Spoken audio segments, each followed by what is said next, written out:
আগামীকাল এরই মধ্যে নির্বাচনী সামগ্রী পৌঁছে গেছে উপজেলা পরিষদগুলোতে। এই মুহূর্তে বরিশাল সদর উপজেলা নির্বাচন অফিসারের কার্যালয়ের সামনে আছেন রিপোর্টার ফেরদৌস সোহাগ। সরাসরি চলে যাচ্ছি তার কাছে। সোহাগ। ধন্যবাদ। আপনি যেমনটি বলছিলেন, আগামীকালকে উপজেলা নির্বাচন অনুষ্ঠিত হতে যাচ্ছে।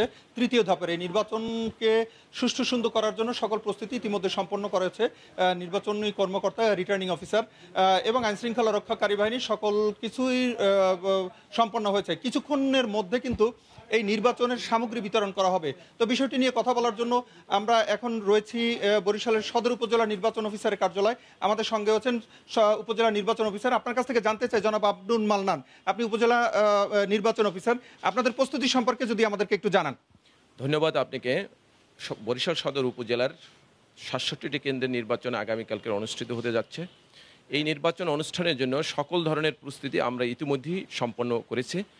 11:30টায় আমরা মালামাল বিতরণ শুরু করব। নির্বাচন সুষ্ঠু, সুন্দর, গ্রহণযোগ্য করার জন্য যা যা করার সকল প্রস্তুতি ইতিমধ্যেই সম্পন্ন হয়েছে। আপনাকে ধন্যবাদ।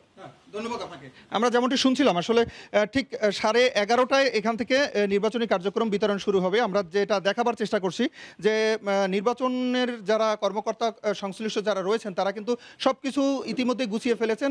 এখন শেষ মুহূর্তের যে প্রস্তুতিটি চলছে, 11:30টায় এটি বিতরণ করা হবে। বরিশালের 10 উপজেলার মধ্যে 9 উপজেলায় নির্বাচন অনুষ্ঠিত হওয়ার কথা ছিল, কিন্তু গৌরনদী ও আগৈলঝাড়া উপজেলার প্রতিটি পদে একজন করে প্রার্থী নির্বাচিত হয়। বিনা প্রতিদ্বন্দ্বিতায় নির্বাচিত তাদের ঘোষণা করায় এখন 7টি উপজেলা নির্বাচন অনুষ্ঠিত হবে আগামীকালকে। এখানে মোট ভোট কেন্দ্র হচ্ছে 485টি, ভোটার 10,62,735 জন। এর মধ্যে পুরুষ 5,37,279 আর মহিলা 5,25,446 জন।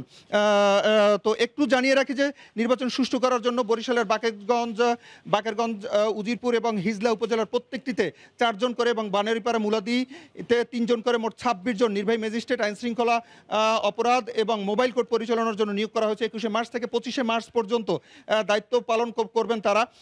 এবং একটু জানিয়ে রাখি যে এই মুহূর্তে কিন্তু পুলিশের ব্রিফিং চলছে এবং ব্রিফিং শেষে তারা এখানে পৌঁছবেন এবং 11:30টা নাগাদ, এবং তখন 11:30টা থেকেই শুরু হবে নির্বাচন সামগ্রী বিতরণ কার্যক্রম। এবং এই বিতরণের পরেই কিন্তু তারা কেন্দ্রের উদ্দেশ্যে প্রিজাইডিং অফিসাররা নির্বাচন সামগ্রী নিয়ে রওনা করবেন। তো এই ছিল মোটামুটি বরিশাল থেকে তৃতীয় ধাপের নির্বাচন সামগ্রী বিতরণের সর্বশেষ তথ্য। আমরা ফিরছি স্টুডিওতে। শফিক। উপজেলা নির্বাচনের খবর জানাচ্ছিলেন বরিশাল থেকে সহকর্মী ফেরদৌস সোহাগ। এই ছিল